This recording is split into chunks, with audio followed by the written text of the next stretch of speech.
Assalamualaikum warahmatullahi wabarakatuh.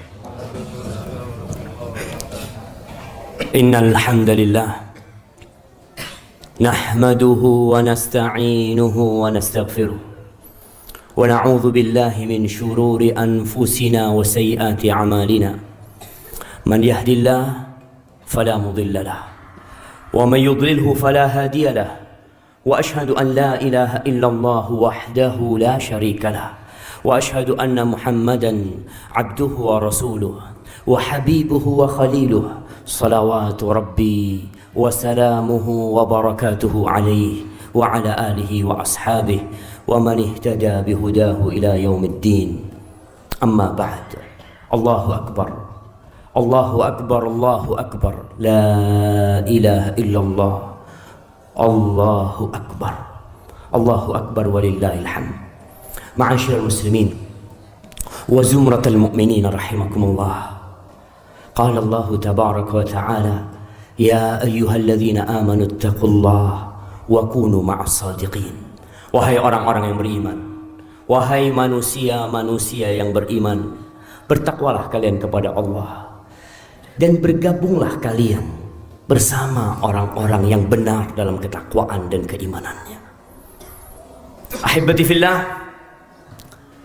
15 abad yang lalu ada sebuah peristiwa yang akan senantiasa dikenang oleh sejarah.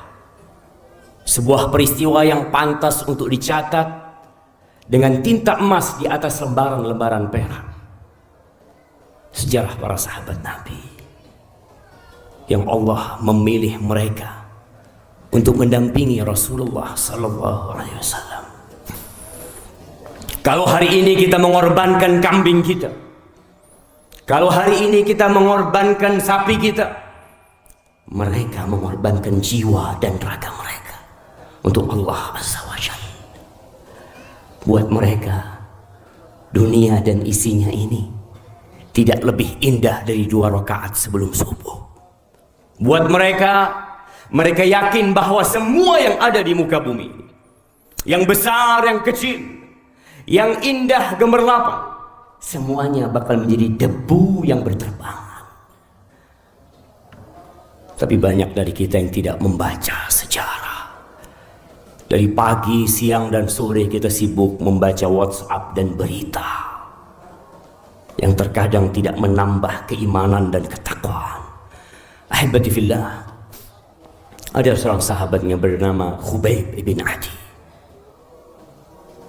Ini cerita diriwayatkan oleh Sa'id bin Amir al-Jumahi, salah seorang yang pada waktu menyaksikan peristiwa ini dia masih musyrik, dia masih kafir. Dia bercerita bahwa dia bersama tokoh-tokoh kaum kafir Quraisy meninggalkan tanah haram Mekah untuk menuju ke tanah halal, menuju ke Tan'im. Untuk apa? Untuk membantai salah satu sahabat Nabi Muhammad SAW, untuk membunuh Khubayb bin Adi yang tertangkap oleh orang-orang musyrikin karena pengkhianatan mereka. Ketika dibawa Khubayb bin Adi menuju ke tanah halal, karena bagaimanapun tidak mungkin mereka membunuh di tanah haram, dibawa, hendak disalib. Ketika dipersiapkan untuk dibunuh, Khubayb mengatakan, "Idzanuli bis-shalah."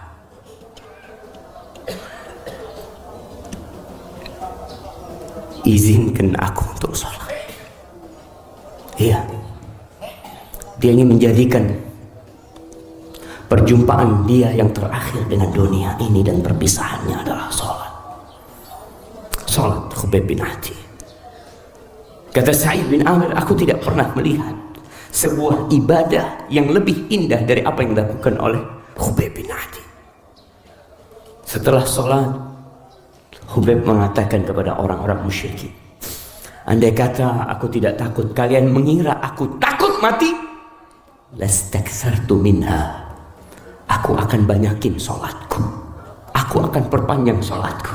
Jangan dipikir aku takut dengan kematian ini. Akhirnya Yang membunuh Khubayb bukan satu orang. Ditebas dengan pedang, ditusuk dengan panah, kemudian dia diangkat untuk disalib. Ketika tubuhnya penuh dengan luka, penuh dengan tebasan pedang dan tusukan tombak, dia ditanya oleh orang-orang musyrikin. Apa kata mereka? Ya Khubayb, atuhibbu an takuna 'inda ahlika wa Muhammad fi makanika. Khubayb, mau enggak engkau sekarang di rumahmu ya? Atau maukah engkau sekarang di tempatmu ini digantikan oleh Muhammad sallallahu alaihi wasallam? Apa kata Khubayb? Ma waditu anni fi ahli. Aku enggak ingin aku berada di keluargaku. Wa Muhammadun sallallahu alaihi wasallam yushaku bisyauka. Aku gak ingin aku berada di keluargaku dan Nabi Muhammad SAW terkena satu duri. Apalagi dengan yang aku rasakan hari ini. Ahibati fillah, kenapa Khubayb bin Adi mampu mengatakan itu dan mampu menerima siksaan orang-orang musyrikin? Apa sebenarnya yang ada di dada Khubayb bin Adi? Ahibati fillah, ibadah itu bukan hanya gerakan tubuh kita. Ibadah itu bukan hanya ruku sujud. Hari ini kita akan mengorbankan kambing dan sapi kita. Bukan itu saja ibadah. Ada sesuatu yang lebih besar daripada ibadah dilakukan oleh raga kita, oleh kening kita, oleh lutut kita. Mungkin kita merasa capek duduk di tempat ini, lelah sholat, merasa berat untuk mengorbankan sapi atau kambingnya atau harta yang dia miliki. Yang membuat mereka bisa melakukan itu semua karena ada cinta di hati mereka. Wallahi jamaah, cinta itu membuat dunia ini jadi indah. Cinta itu membuat kita beribadah bukan karena takut. Kalaupun tidak ada pahala dari ibadah yang kita lakukan, tidak ada ancaman dari Allah Jalla Jalaluh akan perbuatan dosa yang kita kerjakan, seorang yang cinta akan menghindari dosa dan melakukan ketaatan. Pernah kita melihat ada orang yang mendaki gunung yang tinggi. Dapat apa dia di atas sana? Dia hanya melampiaskan cinta dia aja. Kita bisa melihat bagaimana Bilal bin Rabah disiksa oleh Umayyah bin Khalaf, dikeluarkan ketika panas telah terik di kota Mekah yang penuh dengan batu-batuan yang panas. Dia disiksa di sana. Dia diminta untuk keluar dari agama ini. Apa kata Bilal? Ahadun ahad, ahadun ahad. Apa yang menyebabkan Masyitah binti Fir'aun, tukang sisirnya istrinya Fir'aun, bukan jiwa dia saja yang dia korbankan, bukan rumah dia yang dia korbankan, bukan mobil dia yang dia korbankan. Satu persatu anaknya di depan mata dia dimasak, dikuali dengan minyak yang mendidih. Satu anaknya dimasukkan sehingga menjadi tulang belulang. Anaknya yang kedua dimasukkan, anaknya yang ketiga dimasukkan. Kenapa dia bisa bertahan? Tatkala yang terakhir anak yang dia susuin, dia mulai kesian sama anaknya. Dia tidak kesian dengan dirinya, kecintaan dia anaknya. Ini yang kadang-kadang membuat sebagian orang tidak mau melakukan ketaatan kepada Allah Jalla Jalaluh. Ketika itu Allah bikin tuh anak berbicara, ya Ummah, anti ala haq, ibunda, engkau di atas kebenaran. Apapun yang dilakukan oleh umat manusia kepadamu, kalaupun harus hilang nyawa dan keluarga, itu tidak ada apa-apanya jemaah. Ahibati fillah, sebagian orang di antara kita sudah 20 tahun Islam, sebagian sudah 50 tahun Islamnya, 60 tahun Islamnya, tapi dia belum menikmati pengorbanan beribadah kepada Allah Azza wa Jalla. Masih berat buat dia untuk meninggalkan kasurnya untuk menghadap Allah Jalla Jalaluh. Antum pikir masuk surga itu mudah? Antum pikir kita bisa bersantai ria untuk menggapai surga yang luasnya seluas langit dan bumi? Allah Jalla Jalaluhu mengatakan, am hasibtum an tadkhulul jannah. Kalian mengira kalian bisa masuk surga? Ini dikatakan kepada para sahabat Nabi setelah mereka mengalami banyak peristiwa pedih di kota Mekah. Mereka sudah hijrah, mereka ada di kota Madinah. Allah menegur mereka mengatakan, am hasibtum an tadkhulul jannah. Kalian mengira kalian bisa masuk surga. Walamma ya'tikum mathalul ladzina khalu min qablikum massathumul ba'sa wad-dharra wa zulzilu hatta yaqula ar-rasul wal ladzina amanu ma'ahu mata nasrullah ala inna nasrallahi qarib. Kalian mengira kalian bisa masuk surga, sedangkan kalian belum ditimpa dengan petaka, dengan musibah, dengan gangguan seperti yang menimpa orang-orang sebelum kalian. Massathumul ba'sa wad-dharra. Mereka ditimpa penyakit, mereka ditimpa kelaparan, mereka ditimpa bencana, wa zulzilu, dan difitnah, digoncangkan hati mereka dengan godaan-godaan, dengan fitnah-fitnah yang ada, hatta yaqula rasul, sampai rasul pun berkata, dan orang-orang yang beriman pun berkata, mengatakan kepada Allah, mata nasrullah, kapan pertolongan Allah itu turun, kata mereka. Ala inna nasrallahi qarib. Pertolongan Allah itu dekat. Ahibati fillah, yang sampai hari ini merasa berat dengan aturan-aturan Islam, merasa berat dengan perintah-perintah Allah.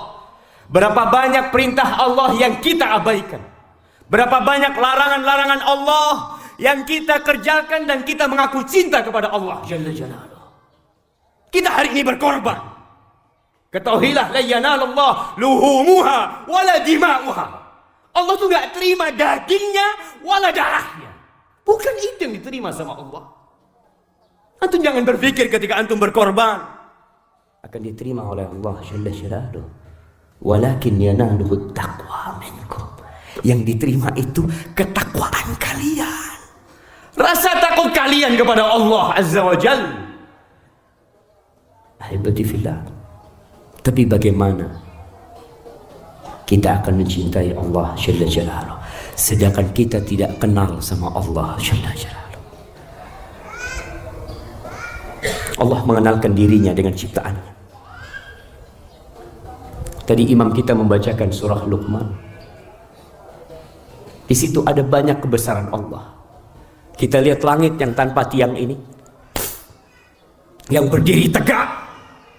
Kita lihat mentari yang terbit dari arah timur dan tenggelam di barat.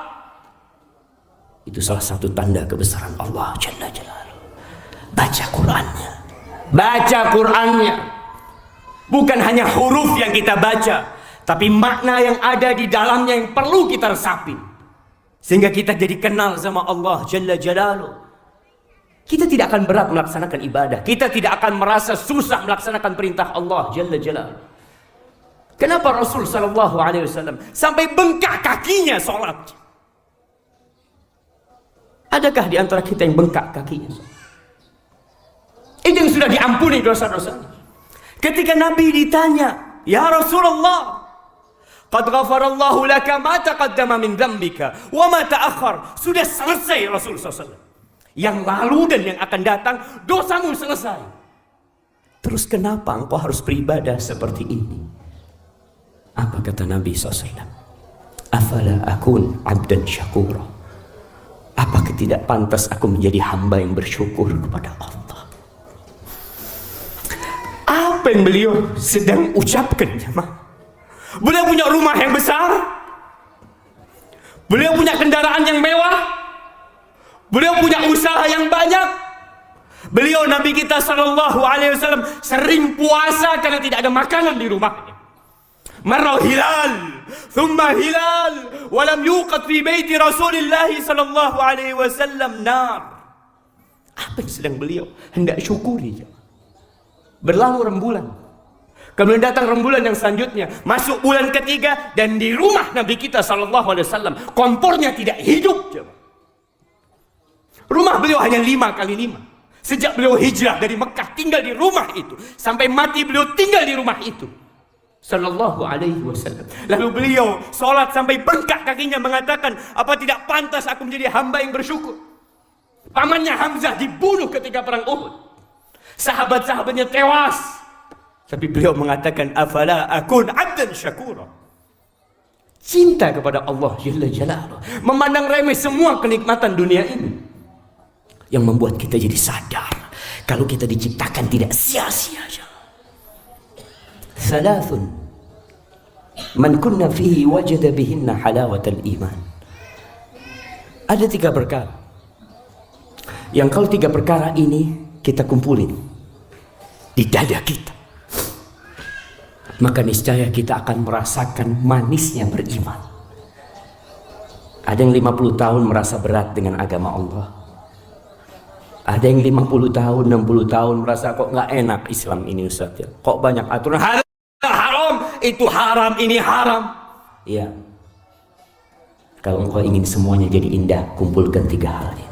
Yang pertama, an yakunallah wa rasuluhu ahabba ilaihi mimma siwahuma. Dia harus menjadikan Allah dan Rasulnya lebih dia cintai dari semua yang ada di muka bumi. Semuanya. Lebih dia cintai dari bapak dan ibunya. Lebih dia cintai daripada pekerjaan dia. Lebih dia cintai daripada negeri dan bangsa dia. Baru ketika itu engkau akan merasakan indahnya beriman kepada Allah Jalla Jalaluh. Tatkala Sa'ad bin Abi Waqqas masuk Islam, dia dikenal di kota Mekah sebagai anak yang paling berbakti. Ibunya tahu dia masuk Islam. Akhirnya ibunya mogok makan. Dia mengatakan, Sa'ad, kalau engkau tetap bersama Muhammad sallallahu alaihi wasallam, aku akan berhenti makan sampai mati. Sehingga engkau akan dicela oleh penduduk Mekah. Hadza qatilu ummi. Ini pembunuh ibunya sendiri. Sa'ad terus berusaha untuk merayu bundanya, sampai keluarganya kalau mau masukkan makanan dibuka mulutnya, dipaksa untuk makan, tapi tetap ibunya tidak mau makan. Ketika ibunya sudah mulai kritis, saat melihat sudah tidak bisa lagi dirayu ibundanya, dia datang kepada bundanya, ya ummah, wahai bunda, law anna laki mi'ata nafs, wahai bunda, kalau engkau punya 100 nyawa bunda, wa kharajat nafsun ba'da nafsin, 1 persatu nyawamu keluar, aku tidak akan meninggalkan Muhammad SAW. Aku tidak akan meninggalkan agama Allah ini. Ya ummah, kuli audai, terserah engkau sekarang ibunda. Engkau mau makan silahkan, engkau mau tidak makan silahkan. Ketika itu ibunda nggak makan, karena dia tahu nggak mungkin akan terpengaruh anak ini. Dia memiliki cinta yang lebih besar daripada isi bumi ini. Sudahkah kita mencintai Allah dan Rasul? Mengamalkan sunnah-sunnah Rasul SAW merasa berat. Para sahabat Nabi sampai dibunuh untuk melaksanakan perintah Allah dan perintah Rasulnya sallallahu alaihi wasallam. Kita apa yang kita kerjakan? Yang kedua, an yuhibbal mar'a la yuhibbuhu illa lillah.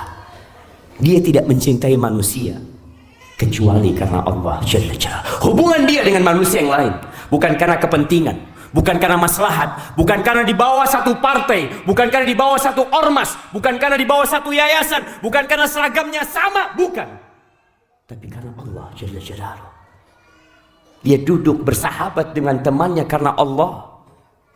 Kalau temannya melakukan dosa, dia akan tinggalkan. Para wanita, apabila suamimu tidak melaksanakan ketaatan, tidak sholat dan meninggalkan perintah Allah Azza wa Jalla, tinggalkan dia. Apabila engkau tidak bisa membimbing dia dan membawa dia kepada jalan Allah Jalla Jalla, selesai udah. Begitu pula para suami. Mendapati istrinya tidak taat kepada Allah, tidak mengindahkan perintah Allah Jalla Jalaluh, katakan kepada istri. Mungkin kita sampai di sini saja. Rasulullah SAW pernah mengumpulkan istri-istri. Satu persatu ditanya. Setelah mereka diboikot selama 1 bulan, Nabi SAW pernah memboikot istri-istrinya yang 9 1 bulan.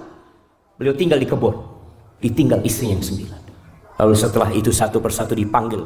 Setelah turun firman Allah di surah Al-Ahzab ayat 28, Allah mengatakan, ya ayyuhan nabi qul li azwajika, wahai nabi katakan kepada pasangan-pasangan hidup, kepada istri-istrimu itu, Qul li azwajika in kuntunna turidna al-hayata ad-dunya wa zinataha fata'alaina umatti'kunna wa usarrihkunna sarahan jamila. Wahai istri-istriku, kalau yang kalian inginkan adalah kehidupan dunia, kalian menginginkan perhiasan-perhiasan dunia, sini kalian, aku kasih pesangon, aku kasih harta, kemudian aku akan ceraikan kalian semua dengan perceraian yang indah. Selesai. Hanya sampai di sini pertemuan kita. Kita beda visi dan misi. Engkau mau kemana? Kalau engkau mau cari dunia, silahkan. Wa in kuntunna turidna Allah wa rasulahu wad daral akhirah fa inna Allah adda lil muhsinati minkunna ajran azima. Kalau yang kalian inginkan Allah, kalian siap hidup susah. Yang kalian inginkan Rasul sallallahu alaihi wasallam, kalian siap mendampingi Nabi dalam suka dan duka. Dan kehidupan akhirat yang menjadi ambisi kalian, sesungguhnya Allah menyediakan pahala yang besar buat orang-orang yang berbuat baik dari kalian. Maka cintailah orang lain karena Allah, cintailah sahabatnya karena Allah. Apabila mereka telah bertentangan perbuatannya dengan Allah, tinggalkan. Allah akan kasih ganti yang lebih baik. Yang ketiga, wa an yakrah an ya'uda ila al-kufri ba'da an anqadhahu Allah min kama yakrah an yuqdhafa fin nar. Keimanannya tanpa ada keraguan. Dia benci untuk kembali kufur. Tidak ada bayangan dia untuk menjadi orang kafir lagi, untuk murtad dari agama Allah ini setelah Allah menyelamatkannya, sebagaimana kebencian dia untuk dimasukkan ke dalam api neraka. Itulah yang membuat para sahabat siap berkorban semuanya untuk Allah dan Rasulnya. Tatkala itu kita akan merasakan indahnya Islam. Aqulu qawli hadza wa astaghfirullah li wa lakum wa lisa'il mu'minin wal mu'minat fastaghfiru innahu huwal ghafurur rahim.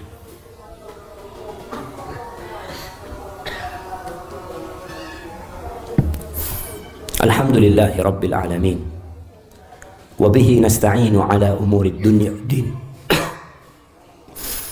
Wassalatu wassalamu ala sayyidil mursalin wa imamil muttaqin qaidil ghurril muhajjalin sayyidina wa maulana Muhammadin wa ala alihi wa ashabihi ajma'in. Amma ba'd.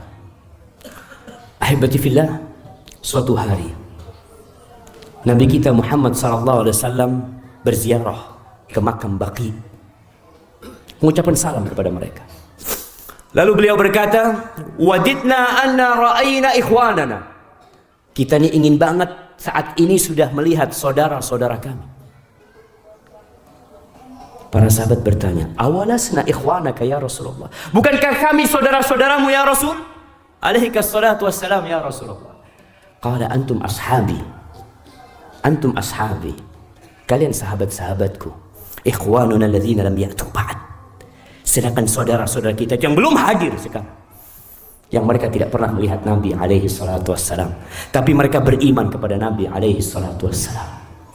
Nabi merindukan perjumpaan dengan kita.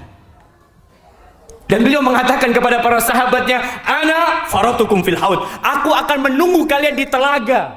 Kelak di padang mahsyar, Nabi SAW akan menunggu umatnya di sana. Ketika datang umatnya, sebagian minum dari air telaga tersebut, tapi sebagian dihalau oleh malaikat. Dari mana Nabi SAW tahu umatnya? Dari bekas wuduk mereka. Mereka umatnya Nabi Muhammad SAW. Ketika mendekat menuju telaga untuk minum dari telaga Nabi SAW, datang malaikat mengusir mereka, menghalau mereka, dan Nabi kita Sallallahu Alaihi Wasallam teriak mengatakan, ummati, ummati, umatku, umatku, kenapa gak boleh minum dari telaga seperti ini? Apa kata malaikat? Innaka la tadri ma ahdatsu ba'dak. Engkau nggak tahu apa yang dikerjakan oleh umatmu setelah engkau mati. Ada di antara umat Nabi yang tidak bisa minum dari telaga Rasul Sallallahu Alaihi Wasallam. Siapa mereka? Pelajari. Jangan sampai kita termasuk di dalamnya. Allahu Akbar. Allahu Akbar, Allahu Akbar, la ilaha illallah, wallahu Akbar, Allahu Akbar, walillahil hamd. Jamaah rahimakumullah, sembelihlah kurban kita dengan nama Allah Azza wa Jalla. Katakan bismillah, Allahu Akbar, hadza minka walak. Ya Allah, ini darimu dan untukmu ya Allah. Jangan sampai ada kesombongan di diri kita tatkala menyembelih kurban kita. Jangan sampai kita ingin dipuji oleh umat manusia. Lakukan semuanya untuk Allah Jalla Jalla yang hari ini tidak punya kurban. Jangan jadi penonton saja. Datang bantuin orang-orang yang korban. Tawarkan dirimu. Sampaikan kepada Allah, ya Allah, aku gak punya harta untuk berkorban ya. Tapi aku punya tenaga ya Allah. Aku punya waktu ya Allah. Semoga engkau terima waktunya. Yang hari ini tidak bisa berangkat haji. Yang tahun ini gak bisa berangkat haji mereka. Paling tidak jiwa kita berada di Mekah sana. Menginginkan untuk berkunjung ke rumah Allah Azza wa Jalla. Dan suatu saat semoga kita berkunjung menjumpai Allah ketika kita masuk surga. Allahu Akbar, Allahu Akbar, Allahu Akbar, la ilaha illallah, Allahu Akbar. Haibati fillah, Allah memerintahkan kepada kita untuk banyak salawat kepada Nabi alaihi salatu wassalam. Isi hari ini dengan takbir dan bersalawat kepadanya. Allahumma salli wa sallim ala sayyidina Muhammad wa ala alihi wa ashabihi ajma'in. Allahumma ighfir lil mu'minina wal mu'minat wal muslimina wal muslimat al ahya minhum wal amwat. Innaka sami'un qaribun mujibud da'awat. Allahumma taqabbal minna innaka antas sami'ul alim wa tub alaina innaka antat tawwabur rahim. ضحوا تقبل الله ضحاياكم يا جماعة. السلام عليكم.